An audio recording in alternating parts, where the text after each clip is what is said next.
This is the Little Moments Count radio podcast, created in partnership with community radio stations throughout Minnesota. Each episode, you'll hear interviews with early childhood experts on how to support the important brain development that takes place in the first 1,000 days of life, just through little moments every day. Learn more at littlemomentscount.org/podcast. And good morning. Welcome to The Narrative here on KRSM Radio. Welcome to The Narrative here on KRSM Radio, where we amplify the voices, stories, cultures, and conversations that are happening in our neighborhood. I'm your host, Andrea Pierre.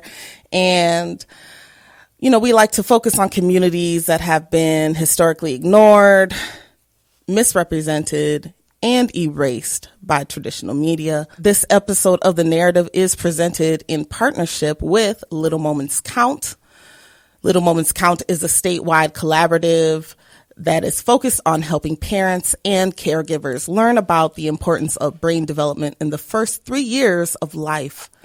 Nearly 80% of brain growth happens in the first 1,000 days, and small moments of interaction like talking, playing, reading, and singing help create the pathways that build a child's brain development during this early stage of life.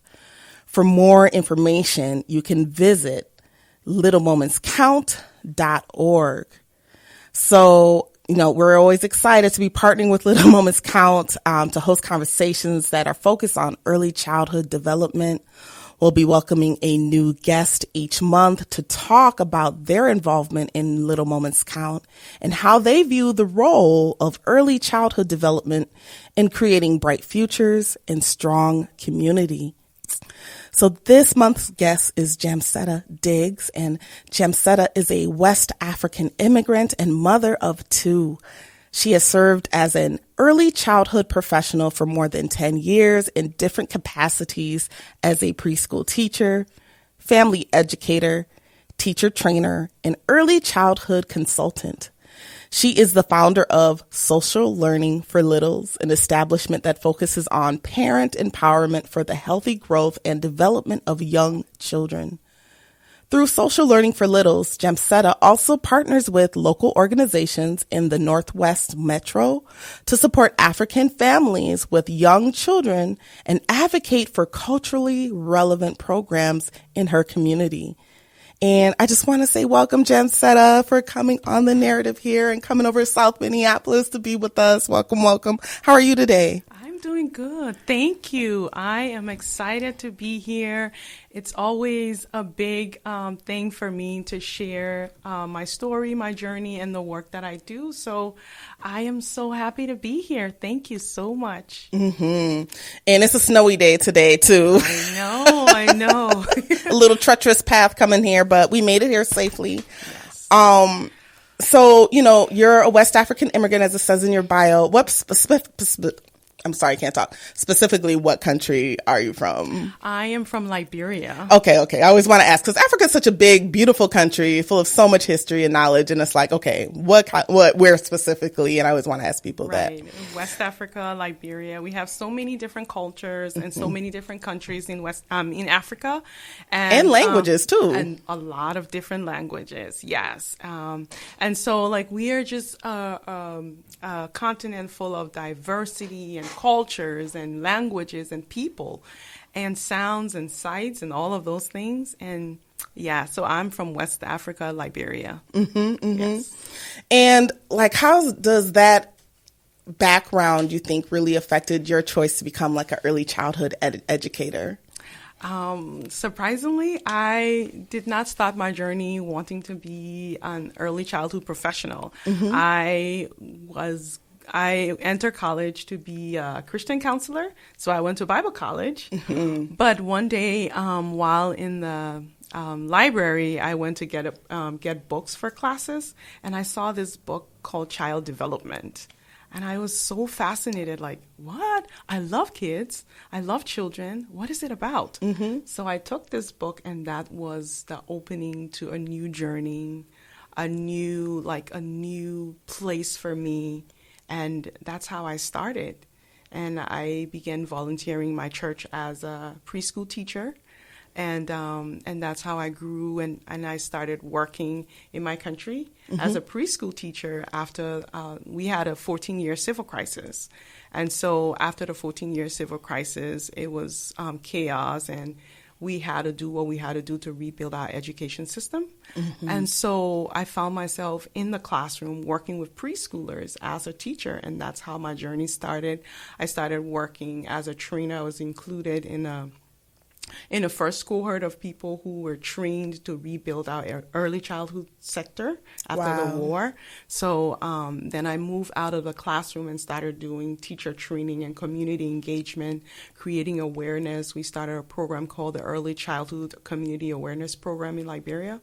And we just move all across the nation in educating parents about the importance of child development and engaging their children earlier on, even from pregnancy all the way through their earlier years. And so that's how my journey started until 9 years ago, my family immigrated to the U.S. again because of the Ebola outbreak in Liberia.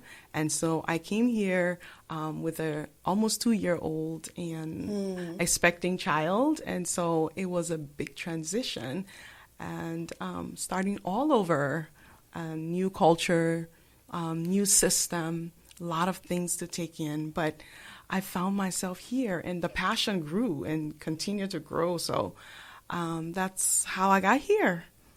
Wow, what a powerful story. And so many things come to mind as I hear you share it, and just really thank you for sharing that, not only with us and your listeners, just thinking about how things were, you said it was a 14-year, excuse me, yes. Civil war happening in Liberia at the time, and just thinking about, we didn't have words like trauma-informed care at that time. Thinking about the young children and all the things they may have seen or heard or been through, and what the parents have been through, and still putting education first, trying to rebuild in a time like that. What a powerful moment, but also just resiliency. Talk about a resiliency as well. Right. When the war started in my country, I was a child. I was just 8 going on 9, and by the time it was over, I was an adult. So I lost a significant amount of my growing up time. For survival, my parents were focused on just keeping us alive, and that's what parenting was for them at the time.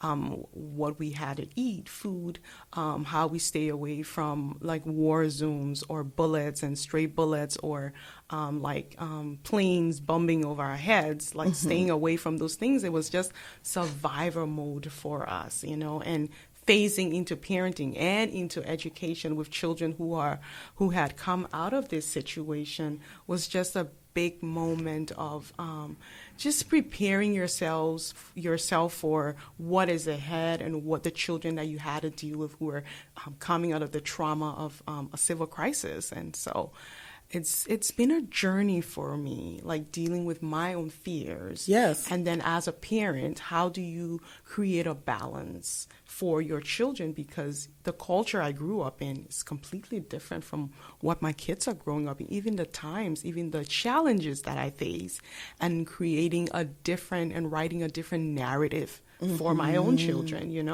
and for the people and the parents that I work with. It's always that intentionality, always bringing yourself to that place of continual healing and continual transformation and growth, because it never really goes away. You're still facing some of those fears and the traumas that you face during this time. So, yeah. It makes me think about, you're dealing with that too, but you also need, I'm sure there are people, at least I hope there are people that you ran into or you met along this journey that were open to meeting you where you were on your journey, that were meeting you, that were open arms to see that this person is in need of healing. Of course. I met people along the way. Like I said, I started as a preschool teacher. Yeah. And how I got into the process of working with families, it was somebody who just saw my passion for children and child development, and who believed in me and mentored me and was just there for me, reaching out. They didn't just spoke to my professional life. They also spoke to my personal life. I remember, and some of these people were not just from my country. There was a community of people who would stand by me, who would call me, who would check on me, even going through my own pregnancy with my first child, like having to transform and phase into that period was all of those traumas. You know what you go through, like becoming a parent for the first time, but then having to deal with all the things that you face. But these people were around me. They were there supporting me, not just taking care of my educational journey or my professional journey, but also taking care of my personal, my spiritual, and all of those aspects of my life. And so it's just like creating that picture where I see, yes, there are people who believe in me and believe in my wholeness, So yeah, I'm grateful for all of those things. Yeah, and all these people who have been in my life, I'm just grateful. I'm grateful for them too. Yes. It's always good when you can find that community, our support system, to help you. And I hope everyone can find that within their lifetime. Yes. Even here, like coming to the U.S. and you know how the system here is so difficult to navigate. And being an immigrant and not knowing where to turn and where to go. For parents, I met someone the other day who said, I was born here. All my life, I lived here, and the system is still challenging for me.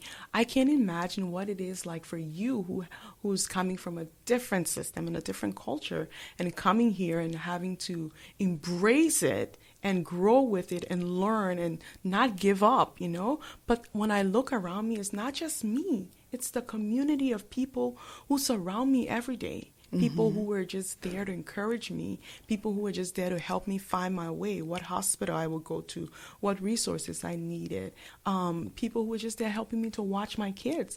Moving here, we don't have a lot of extended families. Yes. Like the way we grew up in a community of families. But coming here is like being isolated from all of my family. And so like, people who are just there to watch us and watch the kids and just say, hey, we can watch the kids for a few hours. It means so much. It means so much. I am always grateful for those people. I'm always grateful for this community that I find myself in. And that's why I push for other people who may be going through the same thing that I'm going through, advocating for those families who may not maybe have all of the support that I have, you know? And they need that support. So just reaching out to them and finding those people and connecting them to the resources that they need. So I think this kind of brings us to the organization that you founded, Social Learning for Littles. What brought you to this moment of, founding this organization? So Social Learning for Littles started as my love for books. I love children's books. I will read children's books as compared to adult books because I can read them in one sitting. I can learn a lot from them. And at the same time, I can have so many ways to share them. So out of the love for books and just supporting young children, I started Social Learning for Littles as an online bookstore. And while I wanted to get so many books into the hands of families and in my community, I realized that parents needed other things. They needed support, they needed education, they needed awareness. Yes, it's important to read, but how do I get to that place when my schedule is so overwhelming to reading with my kids, Yeah. And so I moved out of the bookstore into the community to engage the community, creating awareness. These little parenting workshops, parent and child interaction activities, like having little classes with parents and their children, to be able to create that awareness and model the interactions that we want to see to promote the brain development and promote the early foundations that we want to see for children to succeed. And so that's how we move out of the bookstore into the community and creating activities and creating resources for families to access and use, and tools that they can use within their homes to support their children and create that awareness, getting them ready for school. So that's how we started. Yeah, and you focus specifically on African families. The activities like the workshops is geared to BIPOC families, and the activities as well. All of the resources. So we create these cards. It's called Everyday Learning with Baby or Everyday Learning with Toddlers. So these cards are meant to be used in the homes, and it is focused on the African community, but they're geared towards child development, so they can be used with any diverse families. They can be used with any family just to promote that interaction and that early brain development with their children. Yeah. And then even if they are having like words or pictures of people who don't necessarily look like your child, that's encouraging that like non-bias or anti-bias training for them to see people that don't look like them and learn about different cultures too. Yes. And so the cards, they're that's why I say like they're focused on the African child. So like all of the pictures in there are like Black children and Black parents, and so you can use it in different cultures as well to create that awareness that, oh, there are people who don't look like me, or there are people who look like me. And so we're just trying to help the Black children see there are lots of people and lots of things and activities that include them as well. So yes. Facts.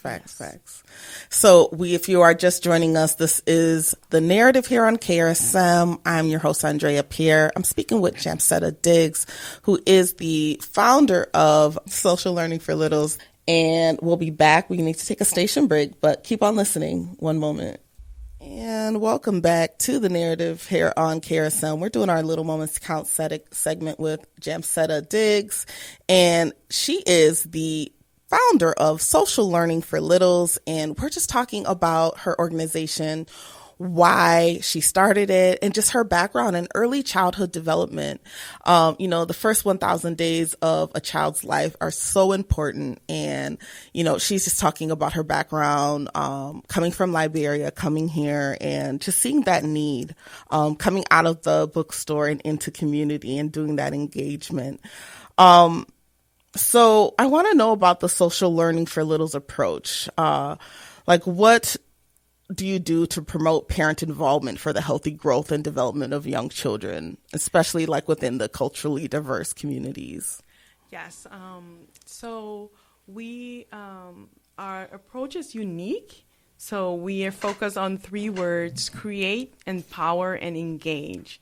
So with creating, we create the resources or the activities. Like I said, we've developed the Everyday Learning for Littles activities. So it's a set of toddler cards, a set of baby cards, and then there's a social and emotional journal or activity book for 3 to 5 year olds. Okay. So these activities are home centered. So they're focused on the whole child. So we create these activities in order to support parents with tools to use in their homes with their children. Because as you know, like those first 1,000 days of life is crucial for developing and playing and interacting and reading with their children. So these activities are based on the research of brain development and interacting with children and creating those rich early experiences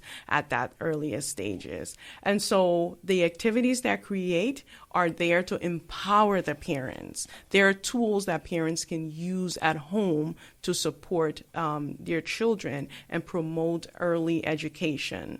And then what we do is not just empowering the parents with these tools, we step out into the communities and we engage with partners. There are so many community-based programs that parents can make can access and use to support them. Why we're doing this is because you cannot be telling a parent to interact with your child, play with your child, when psychologically they're going through trauma of like their own experiences, their own challenges. How am I paying my rent? How am I taking care of myself? How am I able to do all the things that I have to do as a parent and still have time to interact with my child? Life is overwhelming. So we walk into the community and we engage partners with programs and resources that parents can use to take care of themselves, create the balance. And these resources, the reason why they are community-based is because they have to be culturally relevant. They have to be able, you can't just create a program for families and say, oh yeah, there's no one size fit all. Because of diversity, because everybody is different. So we're looking for community resources and community-based organizations that meet these diverse and culturally relevant needs for parents. And at the same time, we can come in with the tools. We can come in with the activities and just support the parents with those tools to use at home. So that is our unique approach to create, to empower, and to engage for children. Yeah. Create, empower, engage. So could you give us some just examples of what parents can do to maximize their child's brain development? Like what activities would you have them do? Like, for example, I always would tell parents, it's those simple exchanges, the simple interaction. For a baby, a very young child, is touch, right? Children take in their world through their senses and their interests. But for babies, that touch, that attachment that parents have with them, responding to them earlier on, touching them, feeling them, like talking to them. And as they're growing, the talk, the sing, the play, because while the brain is developing, the functions of the brain, children need experiences, and those experiences come through play. They come through reading, they come through interacting. So I will say to a parent, like, if you want your child to learn like how to follow directions, and you play the game of Simon Says, right? That brain connection is taking in how to stop and go, how to stop and go. And so when it's time for you to tell your child, hey, put this on the table, do this, their brain has already been wired to do that because you've been interacting with them through songs and games. So those are some of the activities, the simple exchanges that we're just promoting and just encouraging parents to do. Reading with your child, talking with your child. They learn to speak by the words they hear. And so by you talking to them and whispering in their ears, even when they're cooing as babies and they're doing ba ba ba and la la la, and you're responding to them and saying, hey, I hear you, you know, and responding. And then those exchanges that when they say something, you wait. And then when you say something, you're responding to them, and then you wait for them again to say something. It is that early communication skills that you're building and the language development with the words that you're using. And at the same time, with the communication you're putting into place by waiting for them to have a turn to talk, and then you're having a turn to talk. So all of those things just keep setting the foundation for their success in your life. Too cute. Yeah. And a lot of those things are free too, was what I really love about your recommendations there. And so with social learning for littles, you're really focusing on culturally relevant programs. And why is that essential, do you think, to just advocate for those culturally relevant programs in early childhood development? It's that way because there's no one size fit all. Like I said, all parents, all families are different. And as much as most times when you use the word culture, people think about like maybe a particular group of people, but every family has a different culture. So when I look at culturally relevant, for example, a parent who works all the time but still needs parent education will need a home visiting program, right? That's culturally relevant for their family. A parent who has a busy toddler may want to come into a setting where other children are and interact with other children. That's another way of meeting their need. But it's different from the other parent who needs a home visitor to come in. Or maybe there's a parent who just need resources just to understand, just like, oh, just send me something that I can look up and see what to do with my child. You're also meeting that need. So there is no one size fit all when it comes to family needs and family resources and family tools. It's just finding the people and finding the programs who are offering those and then connecting the family to what is relevant. Mm-hmm. So it's not a cutting edge, it's not a cookie cutter kind of program that you're saying, okay, everybody has to come to parent workshop. Everybody has to come to parent activity. No. What do you need? How can we get it to you? So it's culturally relevant. And then also the times that we grew up in. I grew up in a culture where I didn't watch TV a lot, right? I didn't have cell phones. Mm-hmm. My children are growing up in a time where it's an information age. They're exposed to social media. They're exposed to how can we make it healthy for them? Because screen is not going away. Mm-hmm. It's going to be here. So what will your family do within their family culture to support your child's development and growth in this age and in this time so that you are not making your child, depriving your child of what they need because you didn't have it, or you are giving your child too much because you didn't have it. So like just creating that balance. So that's culturally relevant to your family. That's what your family need. And so we're just looking for those opportunities out there and helping families connect to them. I love that you said you're giving your child too much because he didn't have it, because I'm a child of first generation immigrants and we will give too much. Yes. And that's not healthy either. Right. You know, it's not healthy either. Just trying to make up for those things. So culturally relevant. And also I appreciate how you kind of broke down culturally relevant programming not to be this big thing. They don't need to go out and buy like the djembe drums and all this other stuff. It could be like people will think that they need to go do something like that. Right. And that actually might be really condescending in a way. It could be something way more simpler than that, you know? That's not equitable. Like, you know, every family doesn't have to have something that relates to a culture. Like my children don't have access to some of the things that I had when I grew up in my own, in my country, even though I tell them about it. Mm-hmm. But the thing about it is that what do we have now that we can use to help you understand that I grew up in a time? The only thing I try to always advocate for is, hey, I grew up in a different time. It's really different from the time that you're growing up. And I respect where you're growing. And all I ask is that you do not look down on where I grew up or where I came from, because where I came from brought me to you, you that know? Part. Yeah. So it's like bridging the gap and creating that balance. I love that. Wow. That brings me just to, how do you empower parents? Because I remember my parents sometimes sitting there and not feeling like they had control about what was going on, dealing with parents, or dealing with the education system. And my parents spoke English, you know, so they did understand. I can't imagine if they didn't, you know what I mean, if English wasn't their first language. But they were still like talked down to at times. Right.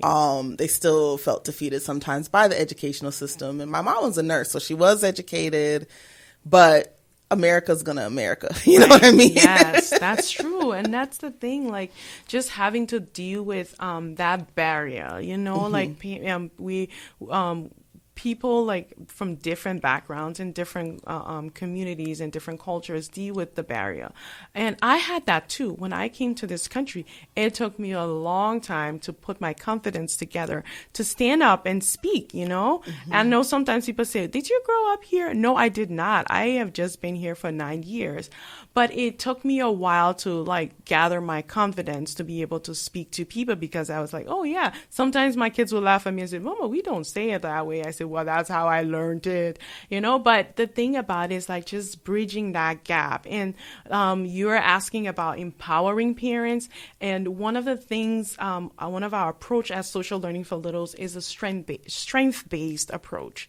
Every parent has unique strength. Every family has unique strengths. Mm-hmm. And then when we tap into parents' strengths and help them see that, hey, you're doing something good already. You're already doing the work. You're able to get to this place. You're able to do this thing. What is working for you as a person, and that you see yourself confident to do? And then using those same strategies that you use to muster your courage and to use your strengths, you can apply it to areas where you feel less confident. Just to be able, it's not like you have to be so strong. Nobody's perfect. But how can you manage the areas where you're having challenges by using some of the things that you're already good at and the strategies that you're using to get through your day, to work, to make ends meet, to provide for your family? You're using strengths that you're not even aware of. So as parents look at their strengths and then also look at their values as individuals and as parents, what do they value? And then how their values affect their children and how they can use those values to meet their children where they're at, to be able to support them, build them up, teach them at home. And so like just that approach is, and that's how I work. That's how I survived. I looked at the things that I did well and I apply it to parenting. Mm-hmm. I look at the things that I was good at and I say, hey, I'm good at organizing. I can also work with my kids to organize. And that was something that we walked through and I learned it. And I'm like, oh yeah, this can be applied. I love that. Mm-hmm. My next question is, I noticed that how does social learning for littles actively engage with communities, and what impact have you seen through collaborations? Because I know that you do a lot of partnerships and community engagement work as well through your organization. Yes. So within the community, we look for, we knock on doors, like we go to events. We go to community meetings. We go to, what I always say, it's like, you never know who the next partner is. Mm-hmm. So it's going with that like positive mind, that growth mindset that, hey, I will talk to everybody. I will respect everybody. I will engage everybody, because one of our biggest partners right now, ACER, which is the African Korea Education Resources Incorporated, mm-hmm. They're focused on social justice. They do a lot of work within the Brooklyns and the North Metro area on housing justice. But when we went over to them and we talked to them about the need for supporting African families, because we were seeing struggles and challenges for children being ready for school and having lots of our children being referred for evaluation because of their preschool screening were not going through. Yeah. And when we went to them and talk about the things that we were seeing, and not just staying there, but presenting to them like a strategy for how we could tackle these problems, they got on board right away. And we have been moving and engaging other partners. And that's why I believe in community so much. And it didn't have to be an early childhood community organization. It just had to be a program, an organization that believe in social justice, that believe in family development, that believe in empowerment. And so they were able to engage with the African families. We worked together. And now we're putting together plans and programs that will be able to reach out to more families within our communities. So some of these partners, we're liaising with the African community where they're at. Mm-hmm. So a lot of the programs that I've worked in the education system here, and I see that most of the time the programs are designed for families to come to. And so what we are trying to do is to decentralize in our community, is to take the programs to the families. Meet them where they're at. I always say African families are African families, and this is a compliment, people, where you will not get a lot of African families to come to that meeting or to come to that workshop or anything, but you would get them at the barbecue. That's where our community meet. You would meet them at church. Yeah. Somebody will be sick all week. They will make it to work. They will make it to appointments. They will make it to church. So we go there. We go to the churches. We talk to the families. They're open there. They feel less vulnerable there. They feel like they're in their place of power. And so we're meeting them in their place of power. And when someone is in their place of power and you meet them there, whatever you tell them, their mind is open to accept suggestions and accept the reality of things they can do to support themselves and their children. And so that's what we're doing, like meeting them where they're at. We're taking the programs to them. So we engage the partners. We tell them this is what our families need, our parents need, and we're bringing the program to them. And I'm like, the idea is not just to stay within the African community. This is a replication this is a process that can be replicated in any community as long as we study the community, we ask for the people's views, and that's what we did. We went to the community. We asked parents to come and we talked to them. They told us what they needed. They told us. We didn't just go look for programs for them. We wanted to hear what they needed. Yeah. And that's what we're doing. I even feel like it goes back to what you were saying about creating and empowering, engaging. You created the space so they can feel empowered, and then you can engage them by meeting them at the churches. And I just love that you found the environment where they were the most comfortable and the most open to receive the information that you wanted to give them. Yes. That's beautiful. Especially if you think about people who may be coming from places where there is trauma, and things like that. Environment just plays such a big role. Space plays such a big role on the way that our brains and our bodies can relax in order to receive and absorb that information too. Exactly. If I'm uncomfortable in the space, I'm not really going to be listening. I'm going to be focusing on how uncomfortable I am. Right. Yes, that's true. I mean, I went to a lot of different classes when my kids were little, and there were sometimes I would say some things, and I would be like, you're like, it's kind of strange, that like where you're coming from is kind of strange. And as much as I appreciated the education and everything, it felt like I was in a strange place. Yeah. And so how do we create spaces where people feel so empowered and feel like, hey, I'm here. More relational, right? Yes, relational, community, like those things. And so that's what we're striving to do through social learning for littles. I love that. So if you're just tuning in, listener, this is The Narrative here on KRSM. This is our Little Moments Count segment, and we always get a fantastic early childhood educator and community member on. This month we have Jamsetta Diggs, who is the founder of Social Learning for Littles, which is a local organization that works with families just to, increase that social emotional learning. So we are going to just take a little station break, but we will be back shortly here. So please continue to stay on. And thank you for tuning back into The Narrative here on KRSM. It's our Little Moments Count segment with Jamsetta Diggs, the founder of Social Learning for Littles. And, I wanted to ask you, Jamsetta, what do you think, how do you think your organization, Social Learning for Littles, is really helping with those long-term education and health benefits with families for getting those first 1,000 days right? Yeah, I like to talk about that because whenever I share this vision, I always like to tell a story. Like, think about a house, right? Mm-hmm. When you start a house, you start the house from the foundation, right? And so those first 1,000 days, like we said, the touch, the sight, the sounds, talking, singing, playing, interacting with your children.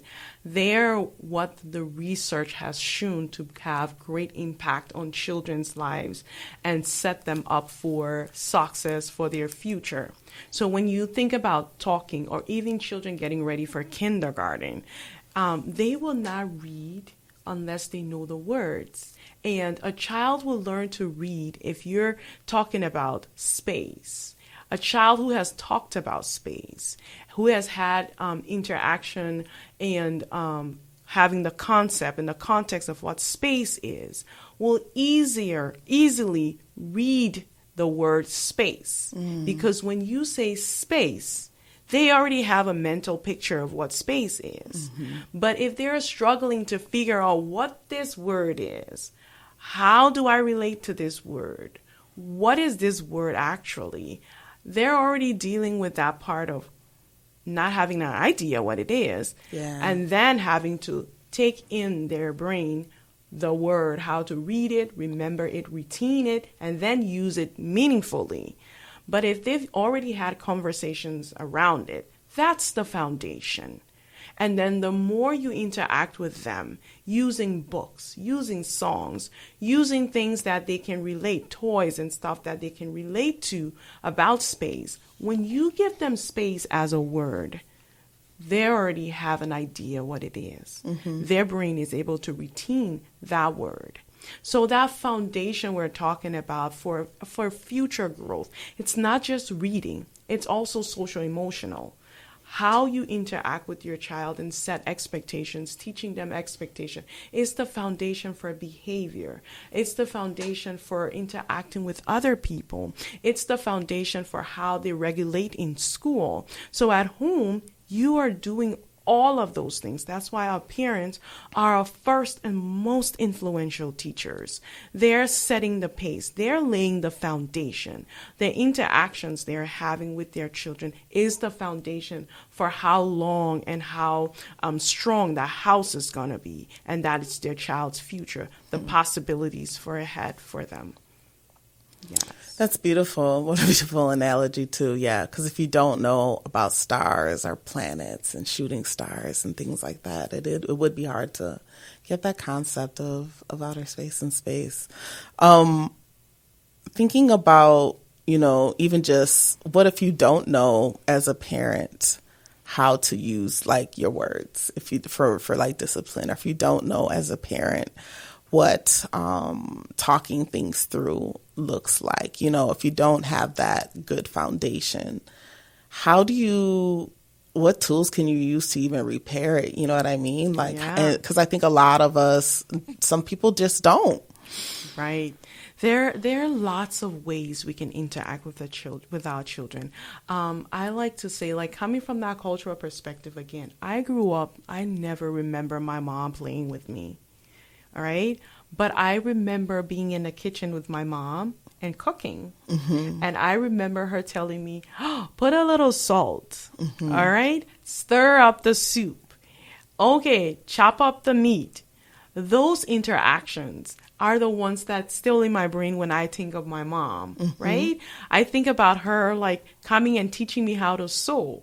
And we will sit there in the evening and we will sew, and she would tell me, well, pass the needle under and then turn it over.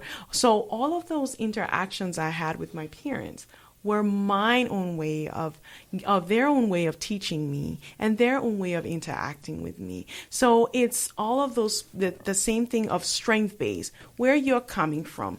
What did your culture do? I remember all the songs. They back home they say baby mothers are the best musicians, and they are the best artists, because mom will be there and just sitting with the baby, and she would just make up a quick song, and she would sing that song, and it would be a lullaby for the child, So those things that we know, that we are accustomed to, that we've seen in our own lives, even if it was just like baking or just cooking or just doing those things, we can still do those with our children and interact with them and make it meaningful for them.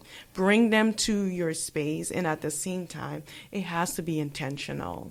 It has to be. That's why we're trying to pull together the resources that ease the burdens that families have so that that space is created for them to interact with their children. And then the workshops are there. Their activities are there. There are lots of community resources.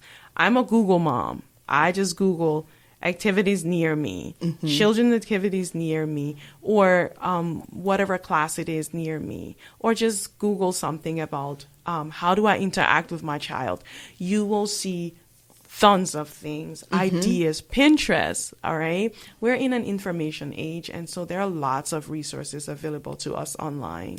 If we can't meet it in the community, we can find it there. And I forgot what you said when you empower parents. It's a strength-based approach, or yes. Yep, there it is. So your vision for communities where young children, I just love it, where young children are thriving, and how do you see social learning for littles contributing to the realization of, us being able to thrive as community, as culture, as people, and what kind of impact do you hope that it makes? And that vision that we have of creating or empowering parents and engaging communities for young children to thrive socially and personally is just so spread out in all the work that we do to create, to empower, to engage. So all of the things, it just sets us up like with a mission to engage, to equip, to meet parents where they're at. So these little things, the little things that we do is adding up, the little classes that we have to model how parents can interact with their children at home, the workshops that we do focus on parenting, child development, values, temperament, all of these things that just create that basis for families and parents to see where they're at, and at the same time engaging the community to meet parents where they're at. That's how we realize our vision, and that's how we impact the families. So how do you even sign up? How do you get a hold of you and, apply to be a part of your program? We're reaching out to partners. We're reaching out to families. Our website is sociallearningforlittles.com. We're all over social media. You can find us on Instagram with the same Social Learning for Littles. Also on Facebook, Social Learning for Littles. You will find us there. You can see the programs that we offer on our website. If you go on to parents, you will see the parent workshop. You will see the parent and child interaction. We've closed out for this year for activities, and so we're creating the calendar for our activities next year. So we usually will have, and it's pop-up. There are two ways parents can engage with the program. The pop-up locations, or a group of parents can actually reach out and say, hey, can you come to can you come to us and bring these activities? We're a group of families. We just want the activity for our children, and so we will come to them. That's the diverse part and the relevant part to make it what family need, and so we can talk with the families and meet them where they're at and create do the activities and the workshops. So, but our calendar for next year will be up soon on our website, and we will post it on social media to tell parents, hey, our activity calendar is up. You can sign up with any for any date. We do the activity parent-child. It's called My Little and Me Playtime. So we do that once a month, and then we do the parenting workshop. We try to do as much as we can once a month, but it's based on how parents sign up. So yes. And what age group specifically are you working with then? We work from 0 to 5. The parent and child classes from 1 to 5, because the littlest ones, sometimes the space may be too congested for moving babies. So we do the parent, My Little and Me Playtime for ages 1 to 5. And we try to incorporate as many diverse stories as possible. Some of the sights and the sounds are from cultures that are different from every day that we see. So like some of the instruments that we use, some of the stories that we use is just focused on diverse cultures, because we see every family as unique. So those are some of the things that we are doing. Do you have any stories of like a family or success stories of someone that went through your program that you really like to share with our listeners? Right now, a lot of our families are within the private arena. So sharing their stories will require us like having their permission and everything. But there are lots of work going on to see how we can start sharing stories. Starting next year, we're doing a parent guide. So that should be late spring. We're doing a parent guide that's focused on families, African families. And what we're gathering stories, how families share their stories of early childhood interaction at home, and how providers who are in the African community interact with their children. Yes. And a lot of our programs, a lot of parents in our community will use the Family Friend and Neighbor Care provider kind of programming. So just meeting with some of those those providers and seeing how they interact with their families. So having little vignettes in the guide for families to see what the stories are. Yes. I love that. So, any of our listeners who are inspired by your mission, and I just wanted to know what ways can individuals, organizations, community partners partner with you, Social Learning for Littles, to contribute to creating opportunities for young children, families, and communities to thrive? We have a sign-up partnership form on our website. So if you go to sociallearningforlittles.com, there is like a link there that says partner with us. So, and when you go to the partner with us, you can sign up with us and just reach out to us. Also, our contact is on there. You can reach us and say, hey, from what we see that you're doing, we want to partner with you. We want to get this work going. We also want to see it replicated in our community. So just reach out and let us know. We will be open to work with you. Beautiful, beautiful, beautiful. So if you want to know more, it's sociallearningforlittles.com is the website. And I really just want to say thank you, Jamsetta, for coming here on The Narrative. Really just appreciate learning about you and your work. And thank you just for being so candid and sharing your journey with us. I'm just so glad you're here. And also just thank you, listeners, for listening to The Narrative. You can hear a recording of this show at littlemomentscount.org/podcast. And if you'd like to learn more about Little Moments Count, you can always visit their website at littlemomentscount.org. And, listening to The Narrative here, you can hear replays of our show as well at KFAI 90.3 FM Wednesdays at 1 p.m. and live on Tuesdays and Thursdays, of course, here at KRSM 98.9 FM. We're a social enterprise of Pillsbury United Communities. And if you have a show idea, or maybe you want to be a guest, let me know. You can email me. My email is andreap@pillsburyunited.org. And we'll be back next week with more narrative. So thank you so much for listening. And thank you again, Jamsetta. Thank you. My pleasure. Thank you so much. All right, everyone. Goodbye. Thanks for listening to the Little Moments Count radio podcast in partnership with community radio stations throughout Minnesota. You can find the Little Moments Count radio podcast wherever you get your podcasts and at littlemomentscount.org/podcast.